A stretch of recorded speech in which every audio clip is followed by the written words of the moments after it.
अस्सलाम वालेकुम students, welcome to the course academy. General science ability का लास्ट लेक्चर आज हम डिस्कस करेंगे और कल से फिर इंशाल्लाह ताला हम ज्योग्राफी को स्टार्ट करेंगे।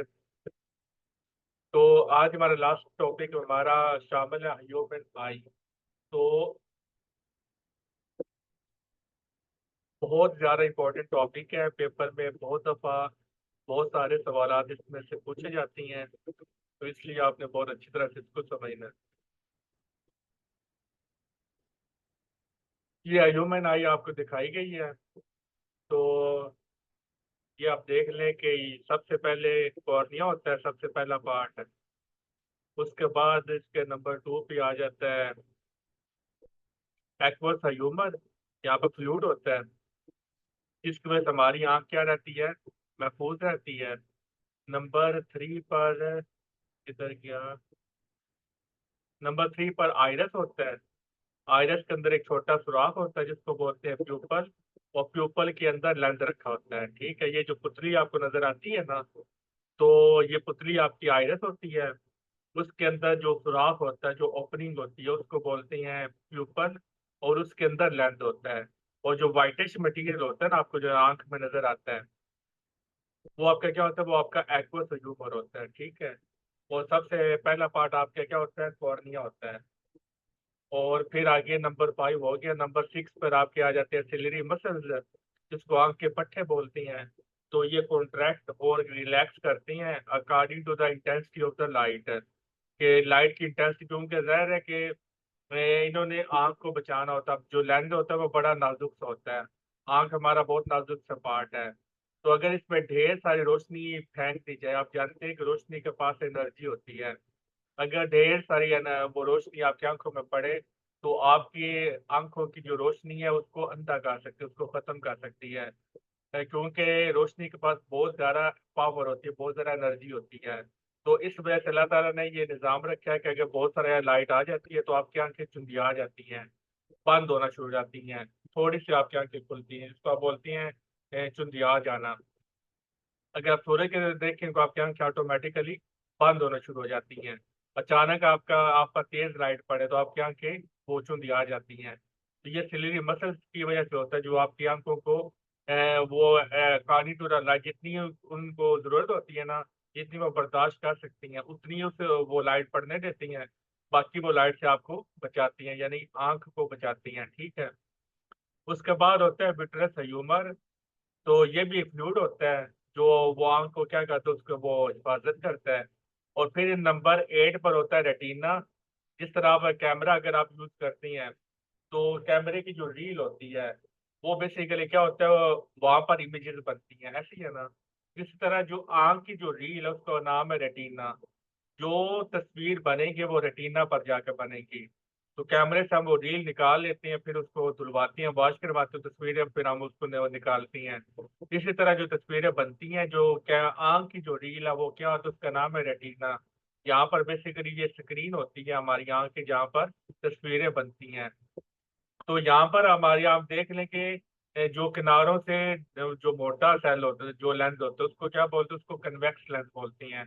बहुत इंपॉर्टेंट एमसीक्यू है कि कौन सा लेंस हमारे आंखों में यूज होता है, कन्वेक्स लेंस यूज होता है। तो ये कन्वेक्स लेंस क्या करता है, रियल इमेज बनाता है। ठीक है, अगर मिरर की बात कही है तो वहां पर कॉनकेव मिरर रियल इमेज बनाता है। अगर लेंस की बात की जाए तो जो कन्वेक्स लेंस है वो रियल इमेज बनाता है। तो मैंने आपको लास्ट लेक्चर में बताया था कि जो रियल इमेज होती है बहुत हमेशा उल्टी बनती है। ये रियल इमेज की पहचान है कि इमेजेस हमेशा उल्टा बनेगी, और जो वर्चुअल इमेजेस होती हैं वो हमेशा सीधी इमेज बनती है। ये दोनों के पहचान करने का तरीका है। ये कभी भी नहीं हो सकता कि रियल इमेज हो और उल्टी हो, सॉरी रियल इमेज हो और सीधी हो, ऐसा कभी नहीं होगा। ये कभी नहीं हो सकता कि विजुअल इमेज हो और उल्टी हो, नो नेवर। विजुअल इमेज हमेशा हमेशा सीधी बनेगी, और रियल इमेज हमेशा हमेशा उल्टा बनेगी। ठीक हो गया। तो फिर आप सवाल कर सकती हैं कि सर हमारी आंखों में तो जो लेंस है ये है कॉन्वेक्स लेंस, कॉन्वेक्स लेंस तो बनाता है रियल इमेज, रियल इमेज तो होती है उल्टी। तो हमें जो सारी चीजें नजर आती है उल्टा नजर क्यों नहीं आती, तो उसका रीजन है कि हमारी दिमाग जो रेटिना पर जो तस्वीर बनती है ना वो उल्टी बनती है, वो सीधी नहीं बन सकती, क्योंकि रील होती है तो उसमें उल्टा बनना होता है। तो सीधा करके कौन दिखाता है, ये जो यहाँ पे जो तस्वीर बनती है ना, यहाँ से जो पैगाम है वो कौन लेकर जाता है, वो पैगाम लेकर जाता है ऑप्टिक नर्व। तो ये ऑप्टिक नर्व है, ये पैगाम लेकर जाती है कि इस बंदे की तस्वीर बनी हुई है। तो फिर आगे ये किसके साथ कनेक्ट होती है, ये ब्रेन के साथ कनेक्ट होती हैं। तो ब्रेन आपकी उल्टी इमेज को सीधा करके देखता है, तो वो जो उल्टी तस्वीर बनी होती है दिमाग उसको सीधा कर देता है। तो वो फिर आपको जो तस्वीर है, क्योंकि जाहिर है कि जो हमें नजर आ रहा है उसकी समझ समझ हमें कैसे आएगी, समझ तो हमें दिमाग ने देनी है ना। अगर दिमाग हमें समझ नहीं देगा तो हमें कुछ भी नहीं पता चलेगा। पागल इंसान है जिसका दिमाग प्रॉपर तौर पर वो काम नहीं कर रहा, उसको सर्दी भी नहीं लगेगी, उसको गर्मी भी नहीं लगेगी। आप उसको सर्दी में बैठा दें, वो कामता रहेगा, लेकिन उसके अंदर ये वो सोच नहीं आएगी कि मुझे सर्दी लगी है तो मुझे ऊपर बिस्तर ले लेना चाहिए, मुझे ऊपर ले लेना चाहिए, ऐसा वो नहीं करेगा। तो चूंकि सारा कुछ हमारा दिमाग की वजह से होता है, तो दिमाग उस उल्टी इमेज को सीधा करके पड़ता है, तो जिसकी नतीजे में फिर आपको नजर आ जाता है कि ये बंदा कौन है। तो इसी तरह फिर हमारी मेमोरी में सेव हो जाता है कि जिस बंदे को आप देखते हैं उसकी तस्वीर जो है वो हमारी मेमोरी में सेव हो जाती है। जिनकी मेमोरी अच्छी होती है तो लंबे अरसे तक उनको वो बंदा याद रहता है। तो अगर कहीं 10 सालों बाद भी बंदे मिले वो फिर याद रह जाता है। कुछ ऐसी होती हैं कि अब एक दफा मिले तो दूसरे दूसरे लम्हे आप उसकी तस्वीर जो है ना वो भूल जाती हैं, आपको पहचान नहीं रहती। मेरे साथ ऐसे ही होता है कि मुझे जो पहचान है ना तस्वीरों की, इंसानों की जो शक्लें हैं, इतनी जल्दी मुझे नहीं होती, मुझे टाइम लगता है। मुझे एक बंदे को बार बार मैं जब तक कुछ दफा बार बार देखना ना लूं, मुझे वो तस्वीर में दिमाग में सेव नहीं रहती। तो ये हर एक का अपना अपना वो नोयत होती है मेमोरी की, ठीक है। तो आपने देखा भी होगा कि जब आप स्कूल जाती हैं या कॉलेज जाती हैं तो आपके शहर की जो स्टूडेंट्स होते हैं वो आपसे मिलती हैं, एक शहर के अंदर आप रह रही होती हैं, तो लेकिन आपका कभी भी एक दूसरे के साथ इंटरेक्शन नहीं होता।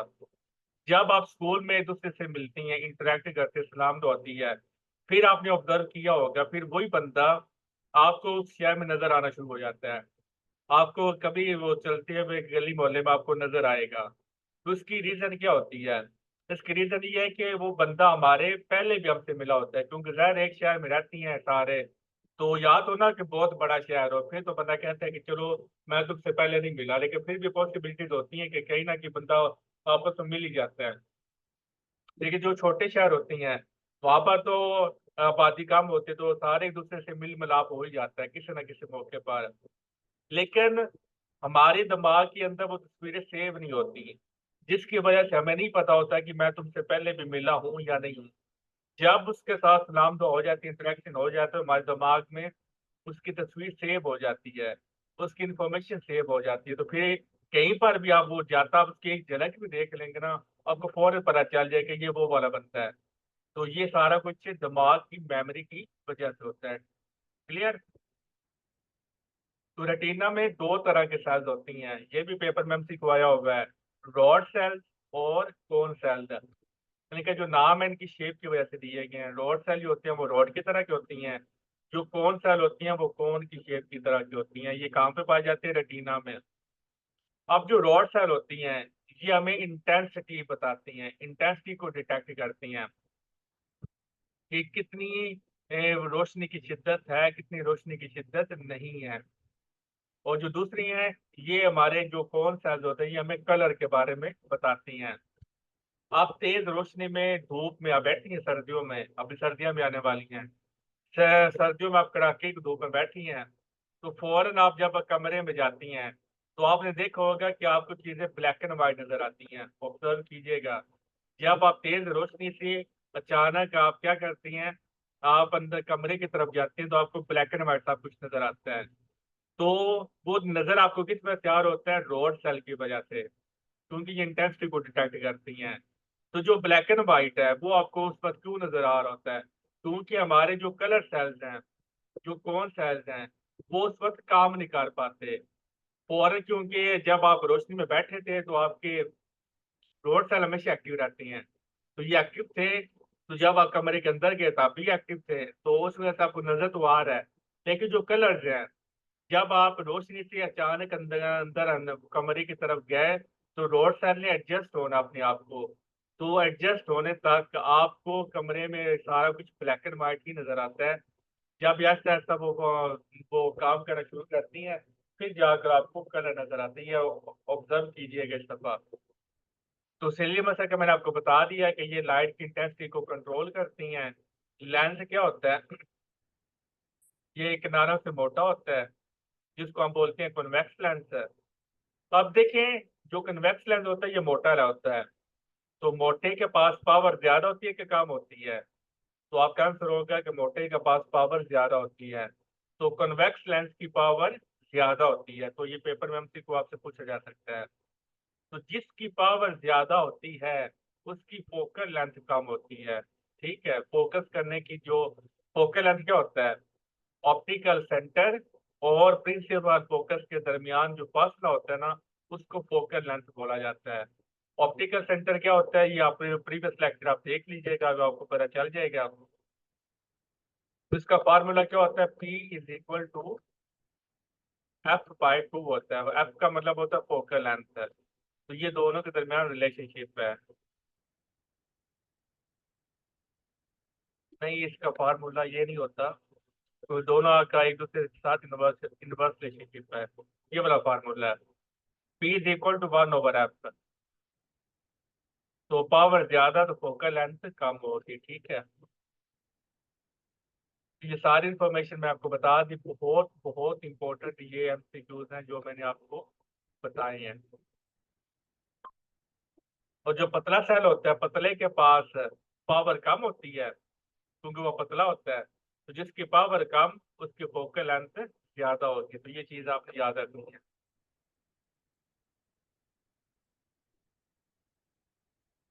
और जब फोकल लेंथ कम होती है, उस वक्त आपके जो सिलरी मसल्स हैं ये कॉन्ट्रैक्ट करती हैं।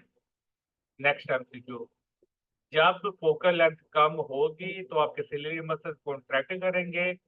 जब फोकल लेंथ ज्यादा होगी, तो तब आपके सिलरी मसल्स रिलैक्स करेंगे। ठीक है।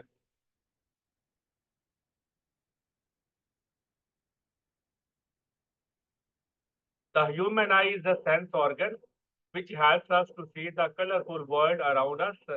The human eye is like a camera. Its lens system forms an image on a light-sensitive screen called retina.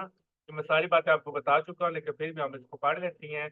Eye ball is almost spherical. हमारी जो आंख है, जो बॉल है ना, जो पूरी आंख है, ये क्या होती है? स्पेरिकल शेप की होती है।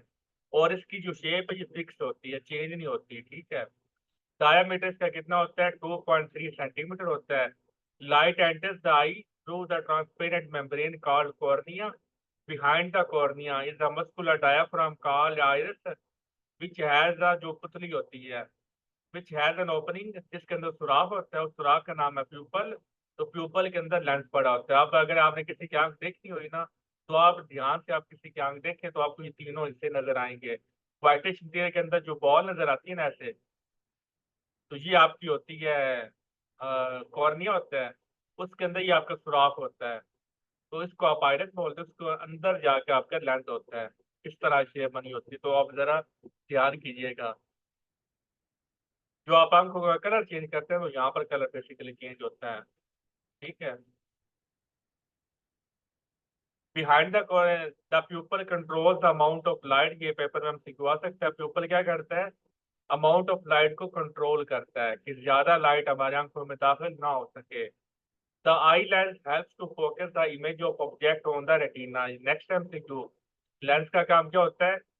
फोकस करना इमेज को रेटिना पर इमेज को बनाना। सिंपल वर्डिंग में, ciliary muscles help to change the curvature of the lens. तो लेंस की शेप चेंज हो सकती है। हमारी आंखों का जो आई बाल है, इसकी शेप चेंज नहीं होती, लेकिन जो लेंस है इसका साइज, जो शेप है वो चेंज हो सकती है अकॉर्डिंग टू द वो इंटेंसिटी ऑफ द लाइट।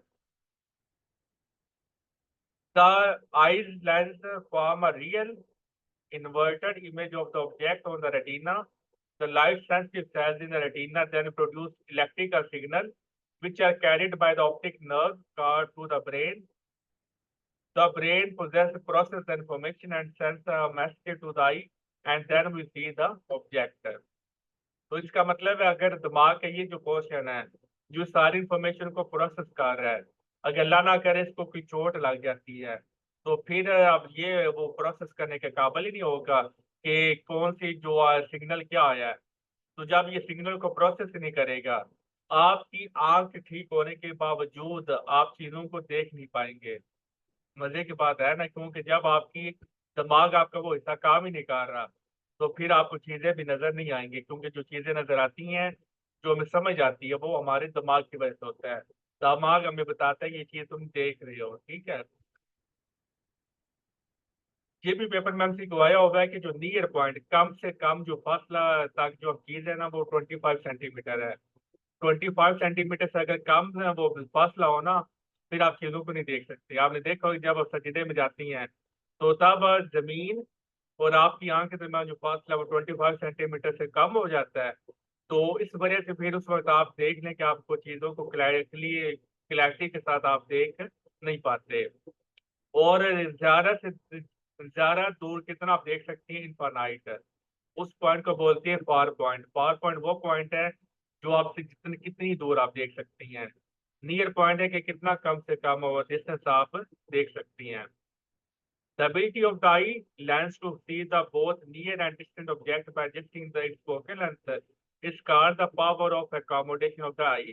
जैसे मैंने आपको बताया ना कि इंटेंसिटी ऑफ द लाइट के मुताबिक हमारा आंख का जो लेंस है वो कॉन्ट्रैक्ट रिलैक्स करता है due to the ciliary muscle. इस एबिलिटी को क्या कहते हैं? इस एबिलिटी को बोलती हैं power of the accommodation of the human eye, के सिचुएशन के मुताबिक अपने आप को एडजस्ट करना।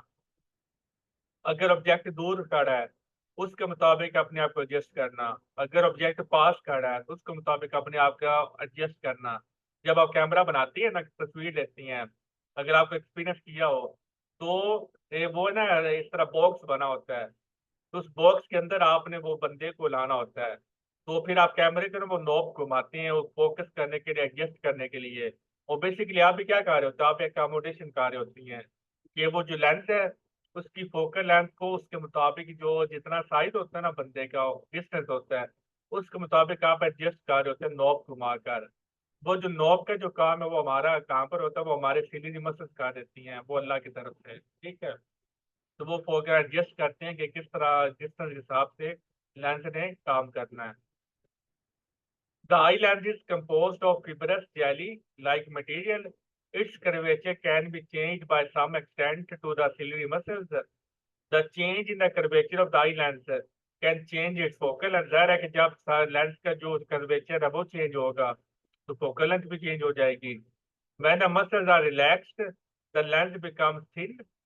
जब मसल रिलैक्स होंगे तो सेल क्या हो जाएगा? आपके लेंस हो जाता है पतला और इसकी फोकल लेंथ हो जाती है इंक्रीज। यही बात मैंने आपको बताई थी कि जो पतला लेंस होता है उसकी फोकल लेंथ होती है ज्यादा, पतले लेंस की फोकल लेंथ ज्यादा और power come.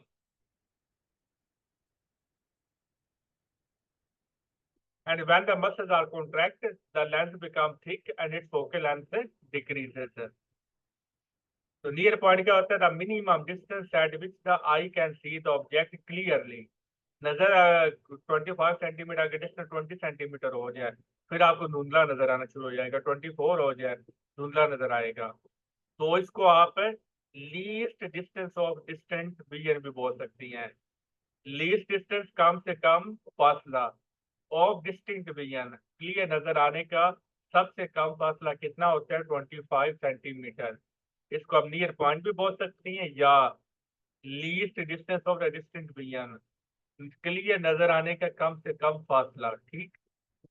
the farthest distance up to which the human eye can see the objects, वो ज्यादा से ज्यादा फासला जिसमें आपकी आंख देख सकती है उसको बोलती हैं फार पॉइंट।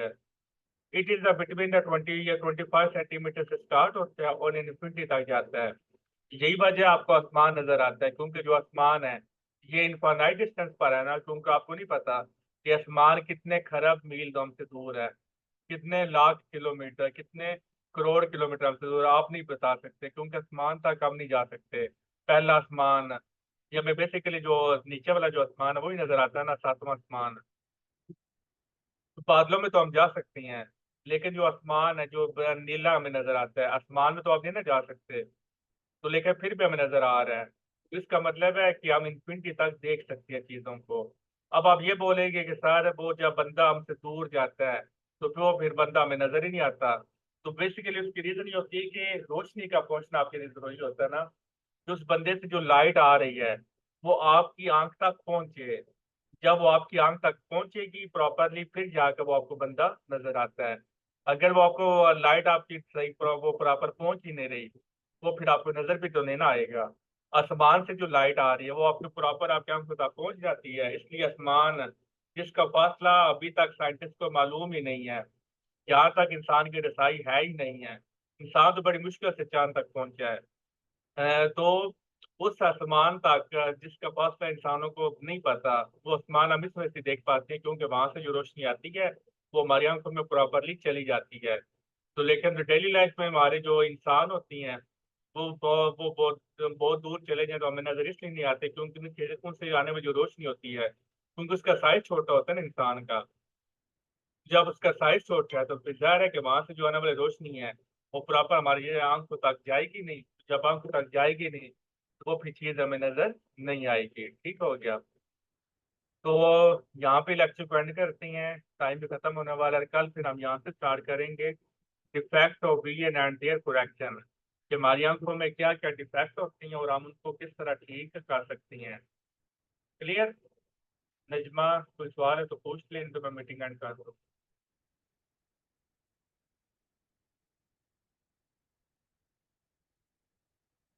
अस्सलाम वालेकुम सर। जी वालेकुम सलाम। सर पॉइंट क्लियर है। और ये बता दें कि कल इसी ग्रुप में लिंक आएगा। मुझे नहीं पता पेड ग्रुप में या फ्री ग्रुप में, जिस ग्रुप का आपको लिंक मिला है ना 9:30 बजे उसी ग्रुप में लिंक आएगा। जी ओके, थैंक यू। हाँ, और कोई सवाल।